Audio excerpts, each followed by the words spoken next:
You've entered void of rules, a realm where normal constraints cease to exist. But beware, traveller, there is one rule here. You've got to hit subscribe. Seriously, it's the only rule we have. We just reached 1,000 brave souls, and we're hunting for 9,000 more to complete our dark ritual. I mean, reach our next goal, so subscribe. Or don't.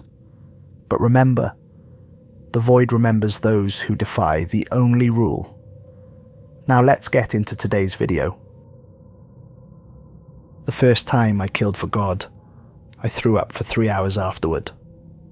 Blood has a taste, you see, metallic and warm, with an undertone that varies depending on how much fear the person carried in their final moments. Sister Catherine never mentioned that in catechism class. My name is Father David Castellano, though the title feels like wearing someone else's clothes.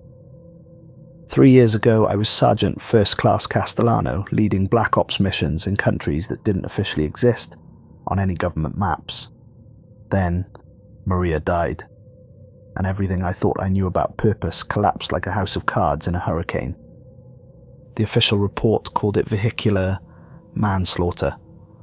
Drunk driver, wrong place, wrong time.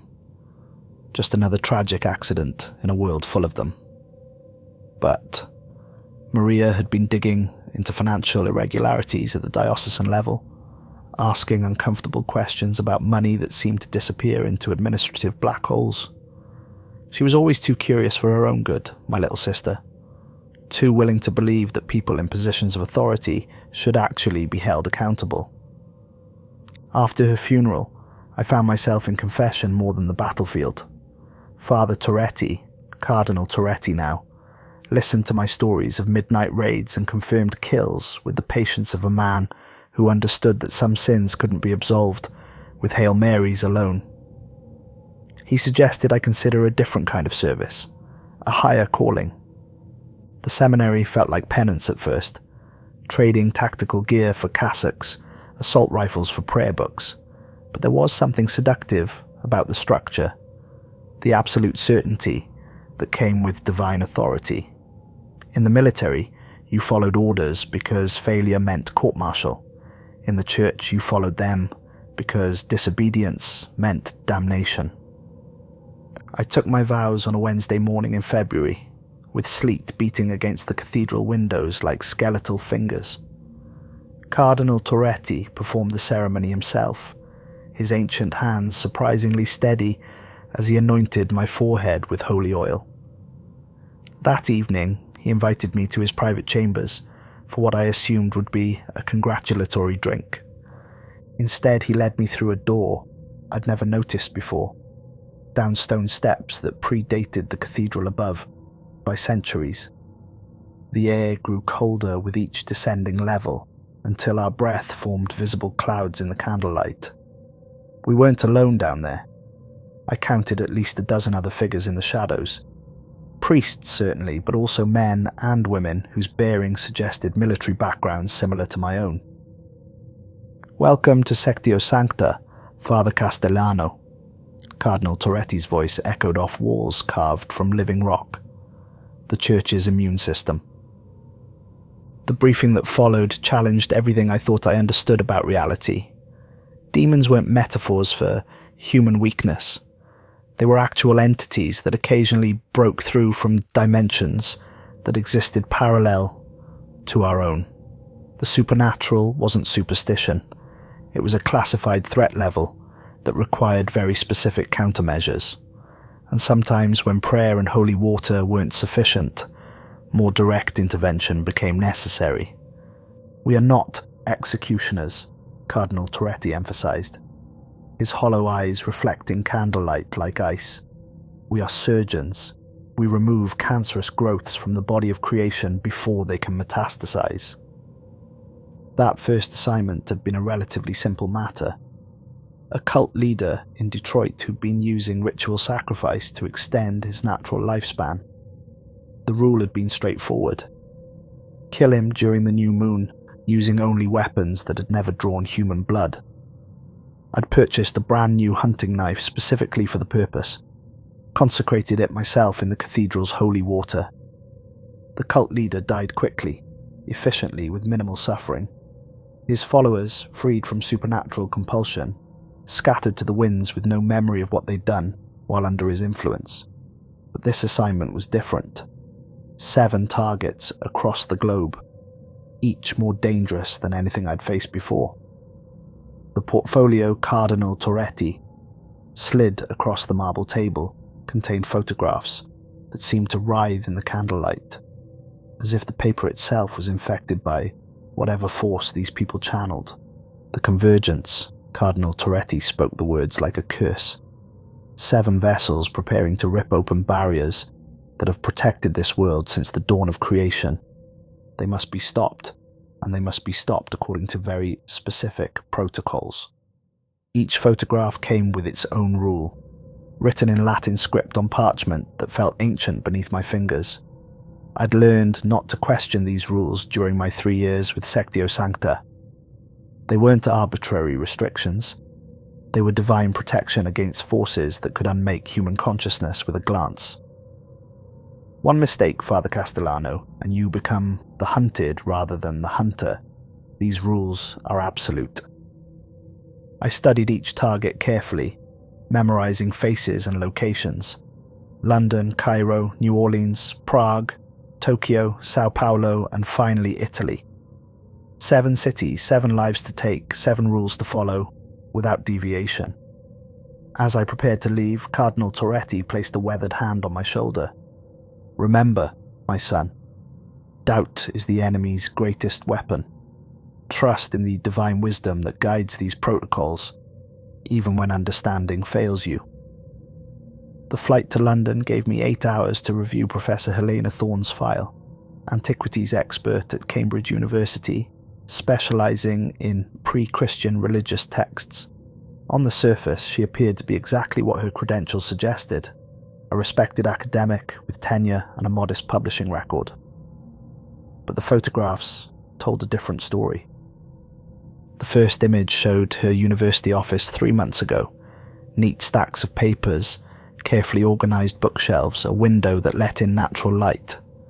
The second image, taken just last week, revealed a space that violated several laws of physics. Books floated in mid-air, their pages turning of their own accord. Symbols had been carved directly into the wooden desk, still bleeding despite being cut into dead wood, and Helena herself stood in the center of it all, her eyes reflecting light that came from no earthly source. The rule for her elimination was deceptively simple. You must kill her while she sleeps, and you must not look directly at the symbols she has drawn.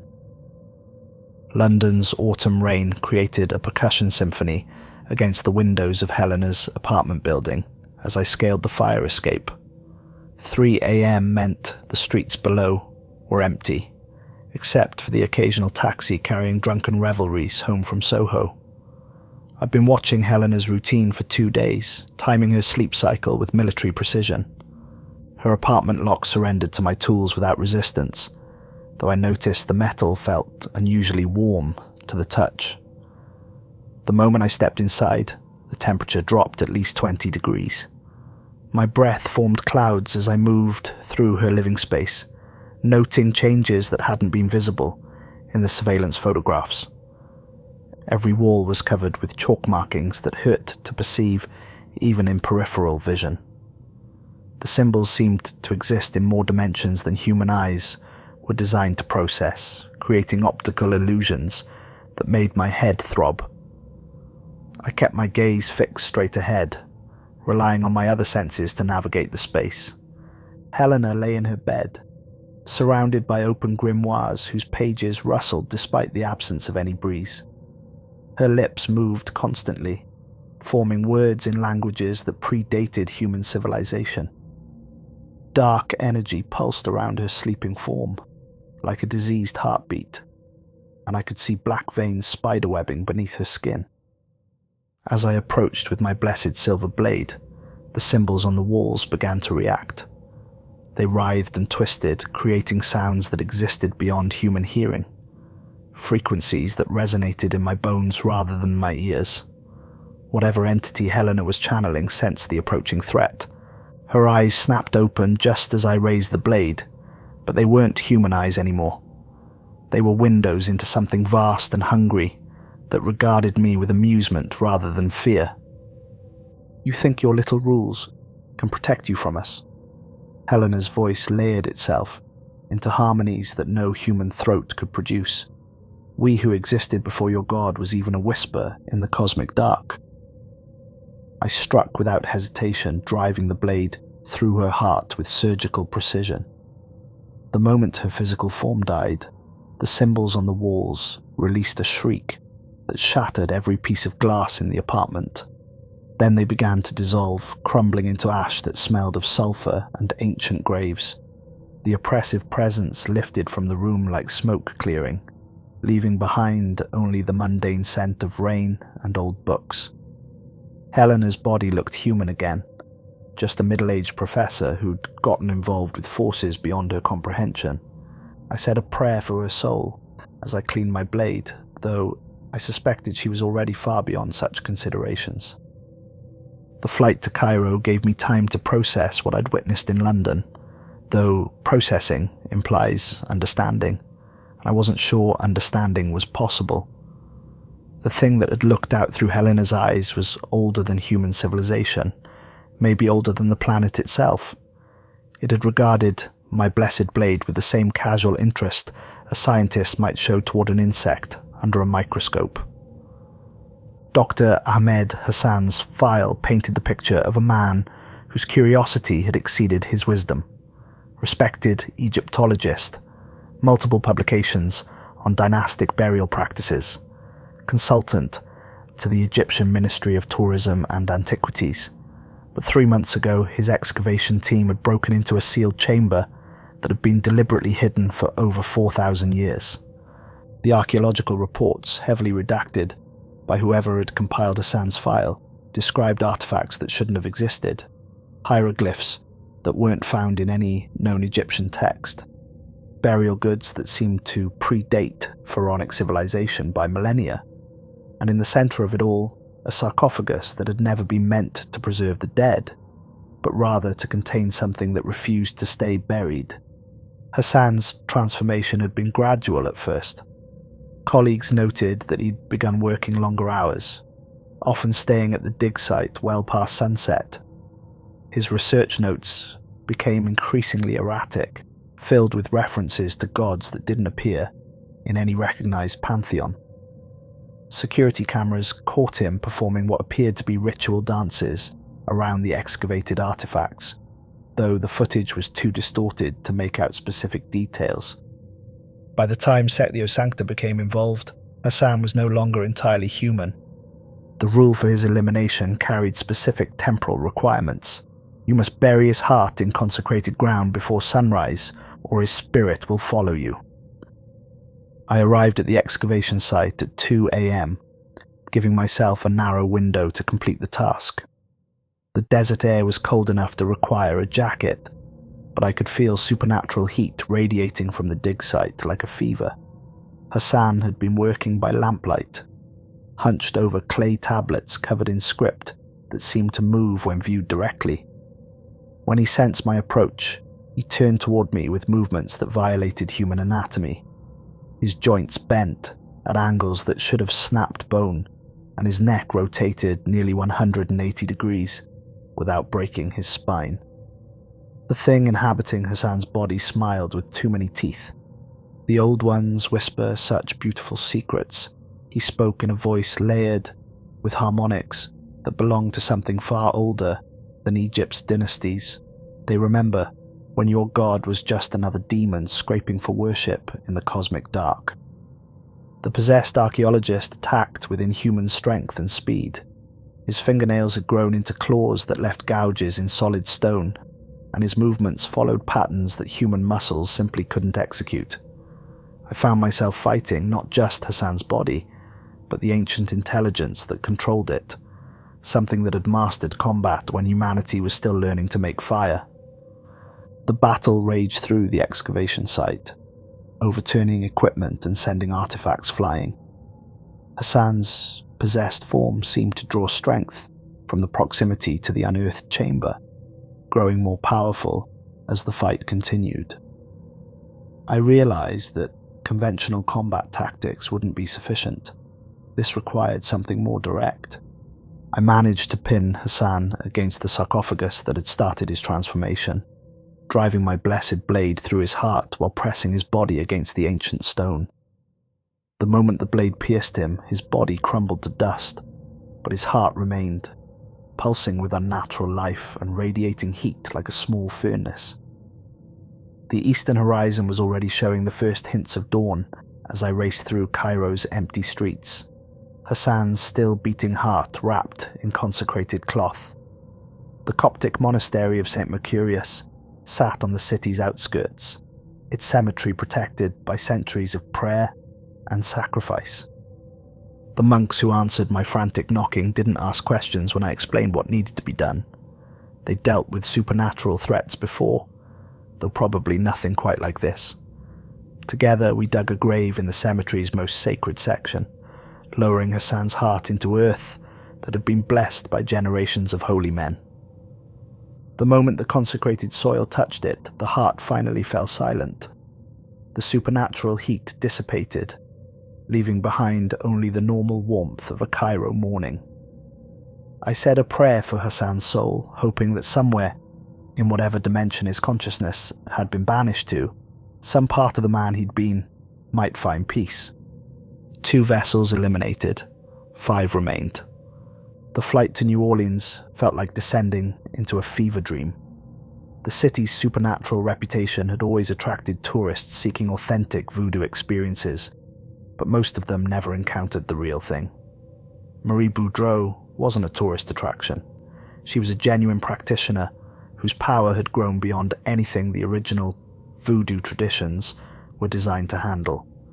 Her file traced a progression that began with legitimate spiritual healing and community leadership, then gradually evolved into something far darker. Marie had started channeling entities that weren't part of traditional voodoo pantheon, things that existed in the spaces between established spiritual systems, feeding on the gaps in human understanding. The French Quarter's narrow streets seemed to close in around me as I made my way towards Marie's compound. Even at midnight, the air thrummed with supernatural activity that made my skin crawl. Street musicians played melodies that followed patterns no human composer had ever written. Tourists stumbled through the shadows with vacant expressions, their minds temporarily borrowed by entities that wore human consciousness like party masks. Marie's compound occupied an entire city block, though city records showed it as 3 separate properties. The buildings seemed to flow into each other in ways that violated architectural logic, creating spaces that were larger on the inside than their external dimensions should have allowed. The rule for Marie's elimination was environmentally specific. You must burn her body with white sage and sea salt while the moon is dark. Tonight's new moon provided perfect darkness for the task, but approaching Marie's compound meant navigating through dozens of possessed followers. They wandered the courtyard with empty eyes, their bodies hosting entities that whispered in forgotten languages. Some had been tourists who'd gotten too curious about authentic voodoo experiences. Others were locals who'd sought Marie's help for problems that conventional solutions couldn't address. Marie herself conducted her ceremony in the compound's central courtyard, channeling multiple entities simultaneously through bone altars slick with fresh blood. She'd grown beyond human limitations. Her consciousness expanded to serve as a conduit for forces that existed outside normal reality. When she sensed my approach, her head snapped toward my hiding position with predatory precision. "Vatican dog," she hissed, her voice layered with the sounds of a dozen different entities speaking in unison. "You think your little rules can protect you from powers that predate your church by millennia?" The confrontation that followed was unlike anything I'd experienced in London or Cairo. Marie fought not just with physical strength, but with supernatural forces that bent reality around her like heat waves. Shadows moved independently of their sources, reaching for me, with grasping tendrils that felt solid despite being composed of darkness. The ground itself seemed to reject my presence, buckling and shifting beneath my feet with each step. Possessed followers attacked from all directions, moving with coordinated precision that suggested a hive mind intelligence directing their actions. I found myself fighting not just Marie, but the collective supernatural force she'd assembled in her compound. The battle raged through the courtyard and into the surrounding buildings, leaving destruction in its wake. Marie's power seemed to grow stronger as more of her followers joined the fight, drawing energy from their combined spiritual presence.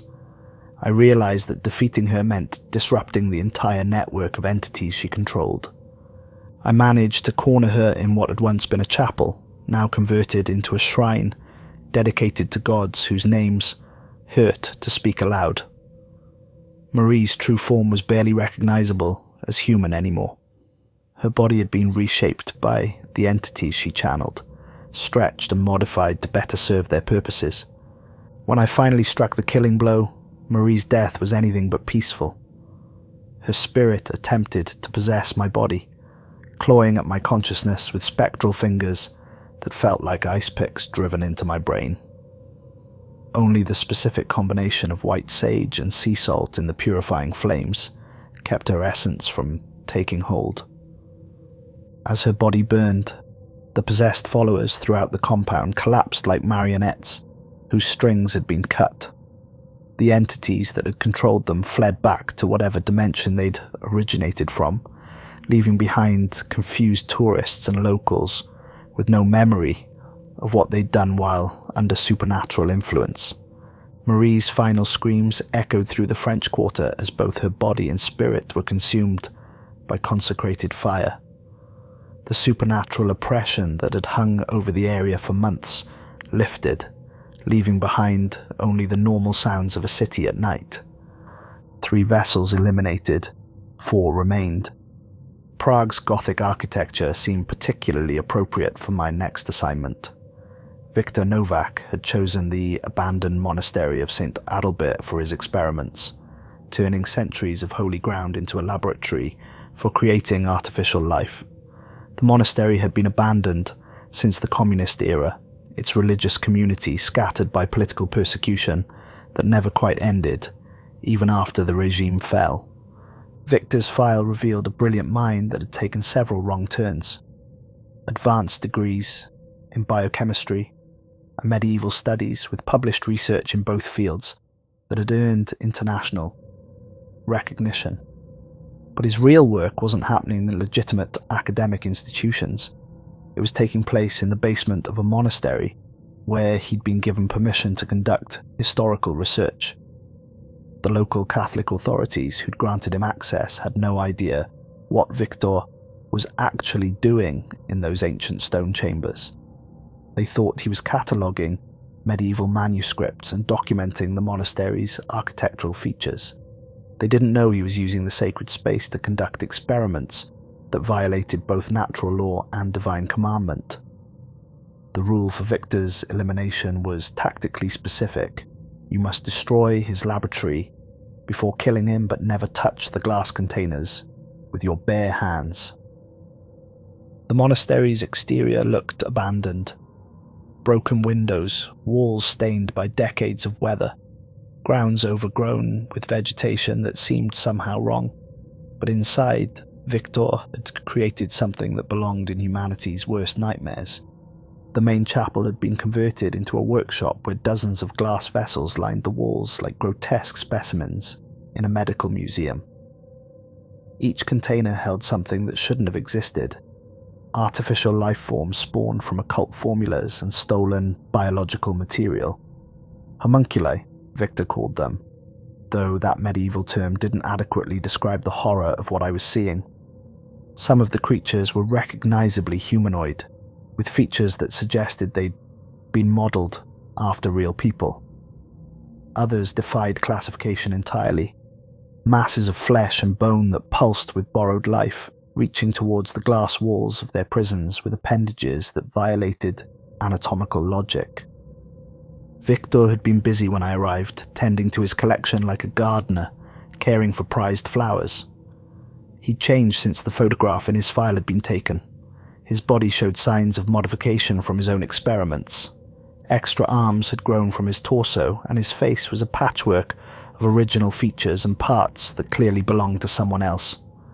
Magnificent, aren't they?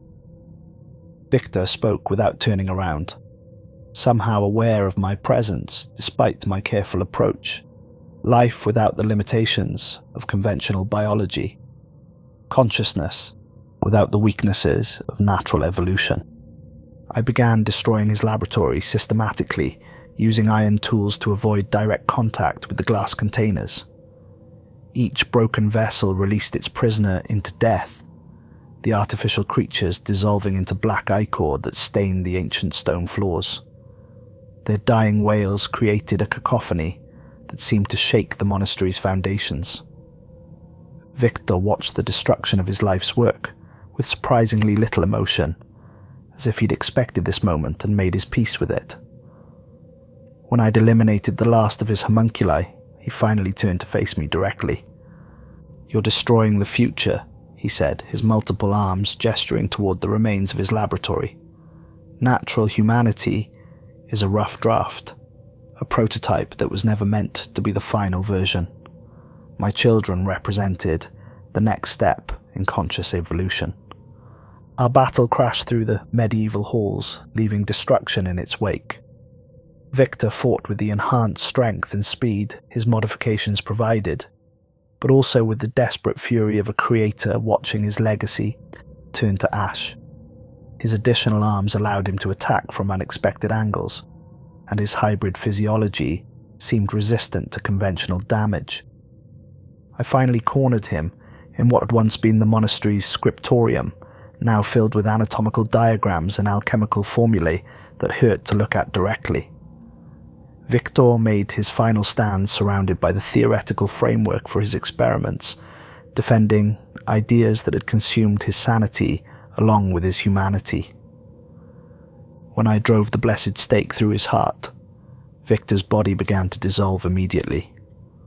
Whatever force had been holding his modified form together failed, reducing him to component parts that scattered across the stone floor like a puzzle coming apart. As Victor died, the monastery itself seemed to exhale in relief. The oppressive presence that had filled the building for months dissipated, leaving behind only the normal silence of an abandoned religious site. I said a prayer for Victor's soul, though I suspected his consciousness had been too fragmented by his experiments to retain any coherent spiritual existence. 4 vessels eliminated, 3 remained. The flight to Tokyo took me across time zones and into a version of modernity that Victor's medieval experiments had tried to circumvent through different means. Kenji Nakamura represented the opposite approach to transcending human limitations. Instead of modifying biology, he'd chosen to merge consciousness with digital systems. Nakamura's file painted him as a visionary tech executive whose companies had revolutionized artificial intelligence development in Asia. His legitimate work involved creating more sophisticated neural networks and improving human-computer interfaces, but his classified research went far beyond conventional technology, using quantum computing systems and neural networks more advanced than anything available to public research institutions. Nakamura had created a digital seance, a way for entities from other dimensions to communicate through electronic media. What had started as an attempt to prove consciousness could survive physical death had evolved into something far more dangerous. Tokyo's neon-lit skyline stretched endlessly as I made my way through the city's elevated highways toward Nakamura's penthouse. The building housing his private laboratory was a monument to technological achievement, 40 floors of glass and steel that reached toward the sky like a digital Tower of Babel. The rule for Nakamura's elimination was electrically specific. You must sever all electrical connections before approaching him and complete the kill during a power outage. Nakamura's penthouse hummed with electronic life that felt almost organic in its complexity. Screens covered every wall, displaying symbols that shifted and changed of their own accord. The patterns they showed weren't random. They followed sequences that suggested some form of communication, though the language being used predated human writing by geological ages. Speakers throughout the apartment whispered constantly in voices that belonged to things long dead. Some spoke in recognizable languages: Latin, Sanskrit, ancient Hebrew, but others used sounds that no human throat could produce. The cacophony created a supernatural symphony that made concentration nearly impossible. Nakamura himself sat in the center of it all, connected to his quantum computers through cybernetic interfaces that had been surgically implanted into his skull and spine. His consciousness existed partially in digital space now, allowing him to communicate directly with entities that had learned to navigate electronic networks. I cut the building's main power at exactly midnight, plunging 40 floors into darkness. Emergency lighting cast everything in hellish red as backup systems struggled to maintain critical functions. But Nakamura's private laboratory had its own power source, a fusion reactor small enough to fit in a briefcase, providing unlimited energy for his digital seances. The kill had to be precise and quick. Too slow, and the backup generators would restore full power, giving the digital entities access to every connected device in the building. Too rushed, and I might miss the narrow window when Nakamura was transitioning between his human consciousness and digital existence. Nakamura sensed my approach despite the power outage, his cybernetically enhanced awareness extending far beyond normal human senses.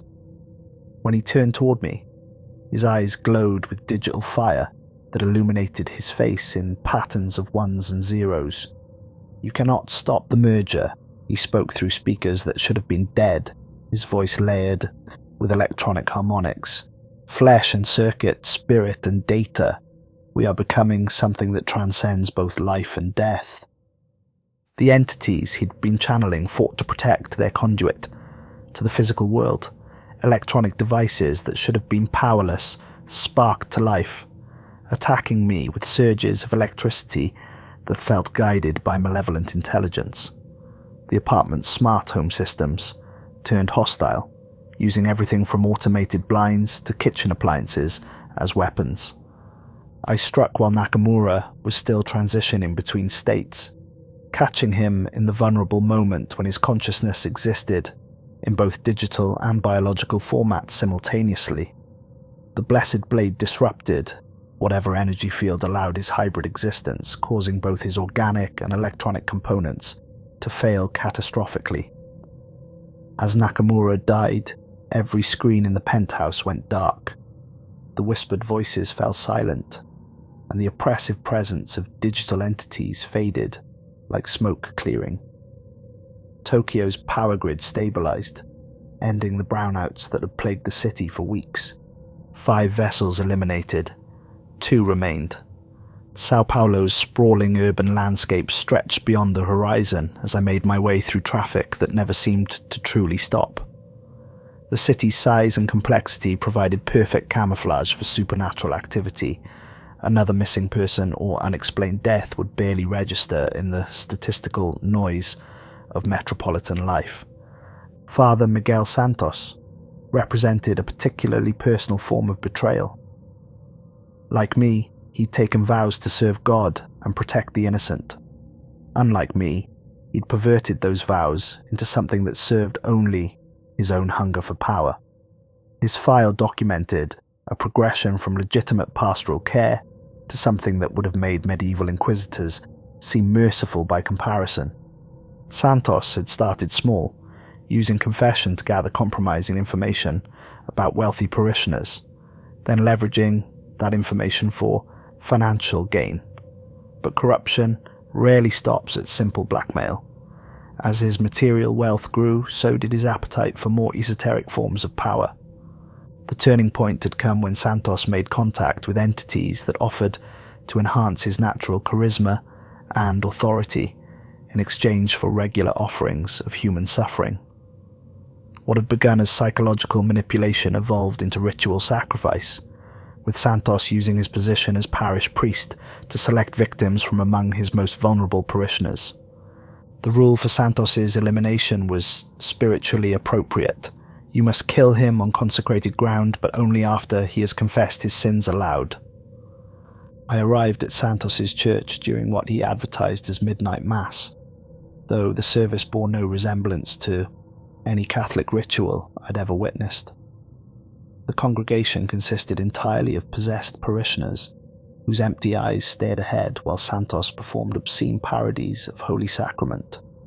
Black candles burned where white should have been, their flames casting shadows that moved independently of their sources. The communion wine was something far darker than grape juice, and the bread had been replaced with substances that I preferred not to identify. Santos himself had grown grotesquely fat on stolen life force, his body swollen with unnatural power that radiated from him like heat from a furnace. When he noticed my presence in the back of the church, Santos smiled with teeth that had been filed to points. His voice carried supernatural authority that should have brought me to my knees in submission, but my training with Sectio Sancta had prepared me to resist such influence. "Another lamb for the slaughter," Santos gloated, gesturing toward his possessed congregation. "My master grows stronger with each offering, and Vatican blood is particularly nourishing." I forced our confrontation toward the altar, using my combat training to keep Santos off balance while avoiding the grasping hands of his entranced followers. But Santos fought with more than physical strength. He wielded the stolen power of dozens of murdered souls, giving him capabilities that exceeded normal human limitations. The battle raged through the nave and into the sanctuary, with possessed parishioners attacking from all directions. Santos commanded them like a general directing troops, coordinating their movements to corner me against the altar. But his arrogance became his weakness. He wanted to kill me in the most sacred part of his perverted church, on ground that still retained its consecration, despite his blasphemous use of it. "Confess," I demanded, pressing my blessed blade against Santos's throat while using the altar as protection against his followers. "Speak your sins aloud before God." Perhaps it was the proximity to consecrated ground, or maybe some fragment of his original ordination still lingered despite decades of corruption. Santos began to speak, the words seeming to rip themselves from his throat against his will. He confessed to the murders, describing each victim in detail that made my stomach churn.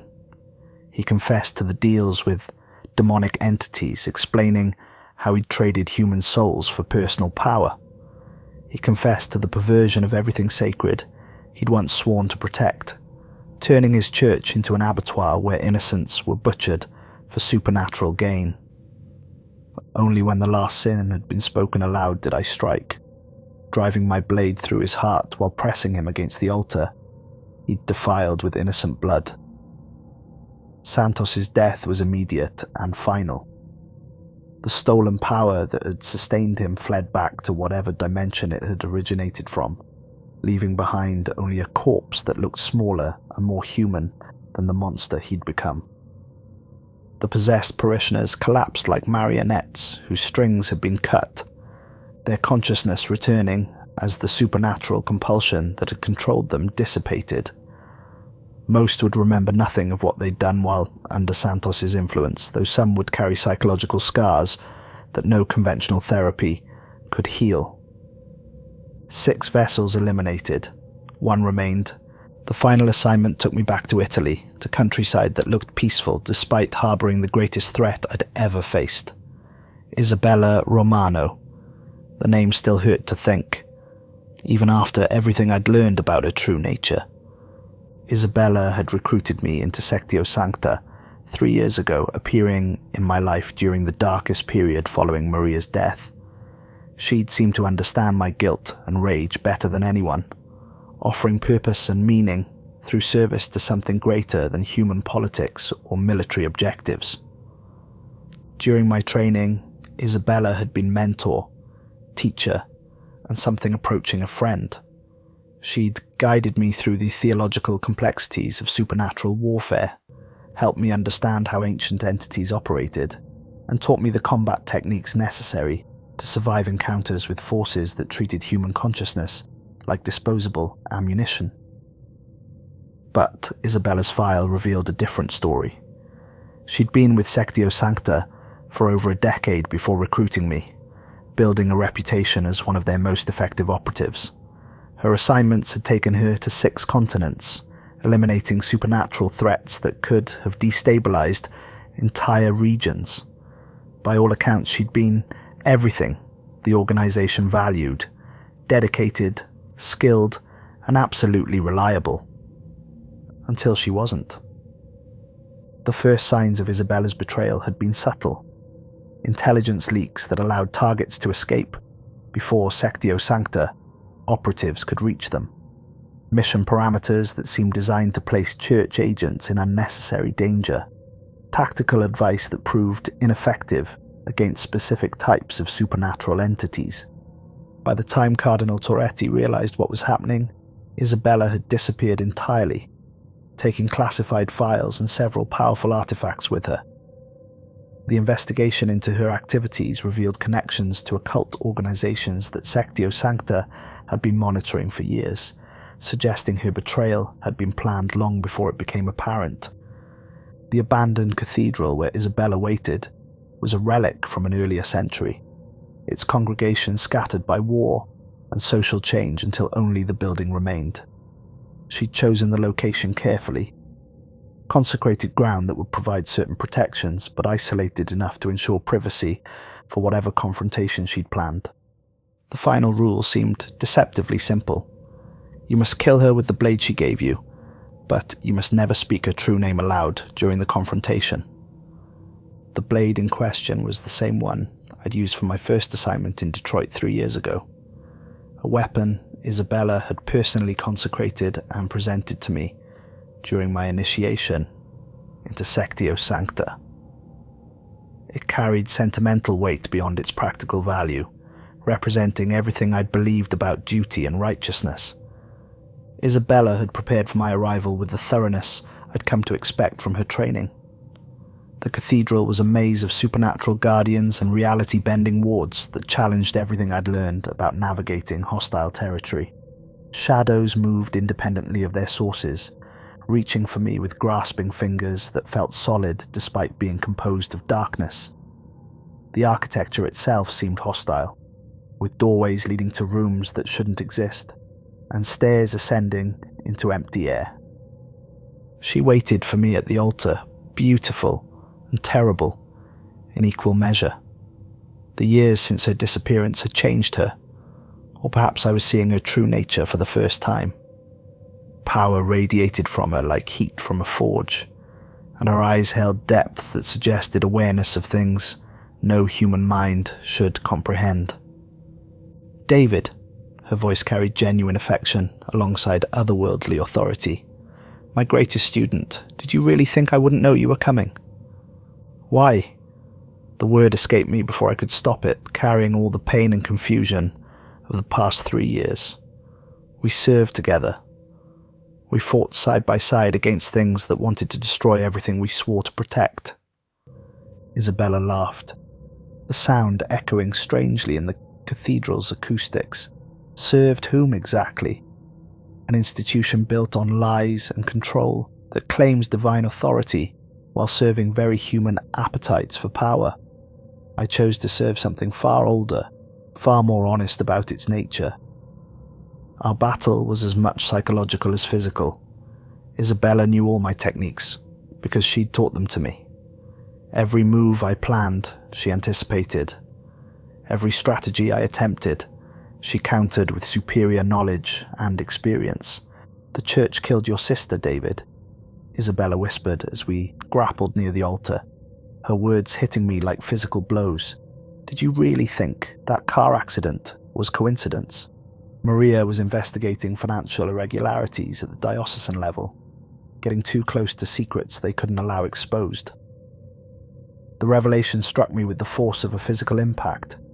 Maria's death had been the catalyst for everything that followed: my crisis of faith, my entry into the priesthood, my recruitment into Sectio Sancta. If Isabella was telling the truth, then my entire spiritual journey had been built on a foundation of murder and manipulation. Lies, I gasped, though doubt crept into my voice like ice water through cracked glass. Truth, Isabella countered, pressing her advantage as my certainty wavered. Cardinal Torretti gave the order himself. Your sister's death, your recruitment, your training, all part of a larger plan that's taken decades to implement. The words demolished everything I'd believed about purpose and righteousness. If the church had killed Maria to protect their secrets, then every prayer I'd said in her memory had been addressed to her murderers.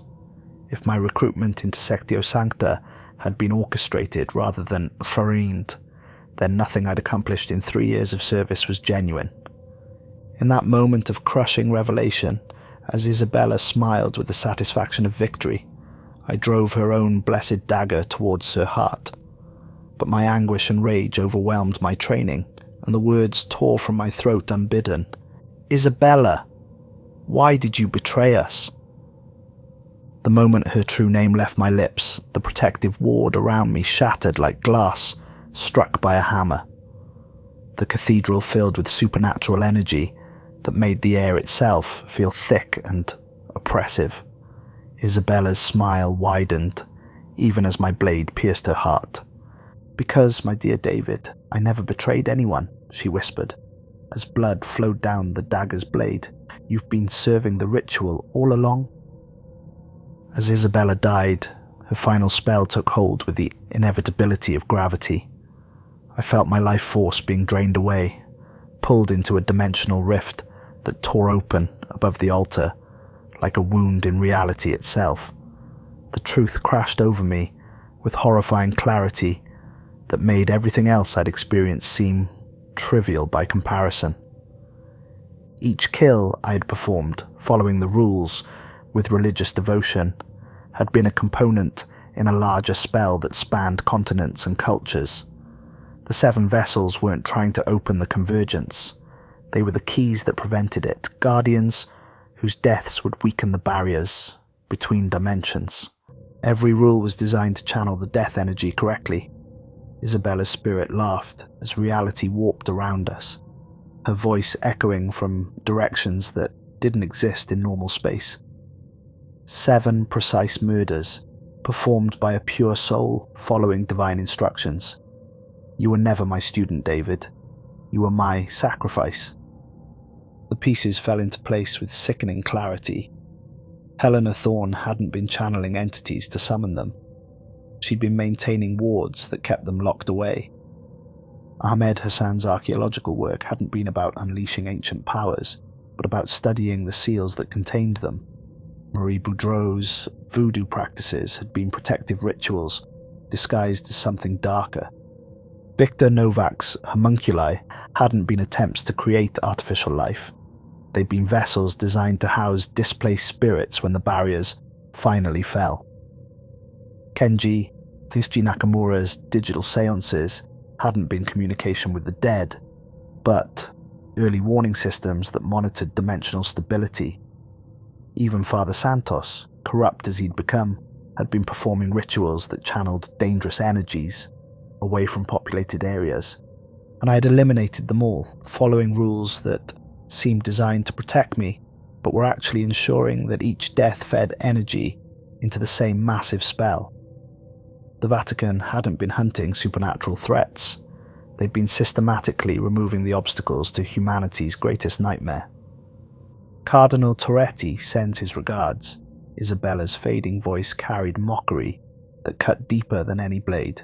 He's been planning this since before you were born, David. Your sister's investigation threatened to expose funding for Sectio Sancta's real purpose. Her death wasn't collateral damage. It was recruitment strategy. The dimensional rift above the altar expanded, reality tearing like fabric under impossible stress.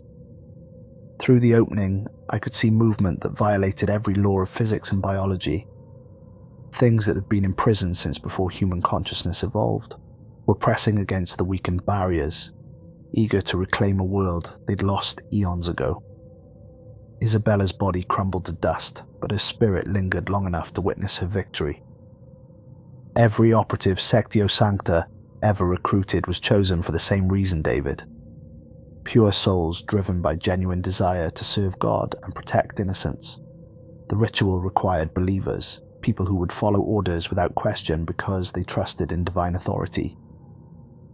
The cathedral filled with otherworldly screams as ancient entities began forcing their way through the dimensional breach. My consciousness was fragmenting, pulled in directions that human minds weren't designed to comprehend. But through the pain and terror, I understood the final, most horrible truth. This wasn't the first time. The cycle had repeated throughout history.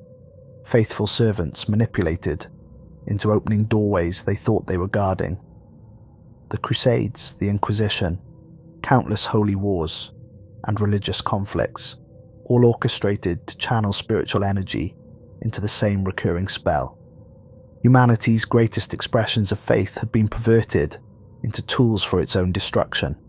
Faith makes the best weapon, Isabella's spirit whispered, as it finally dissipated into whatever dimension awaited the damned, because believers will do anything if they think God commands it. I tried to pray as my life drained away, but the words felt hollow. How could I appeal to divine mercy when my devotion had been used to facilitate cosmic horror? How could I seek forgiveness when my righteousness had doomed potentially billions of innocent people?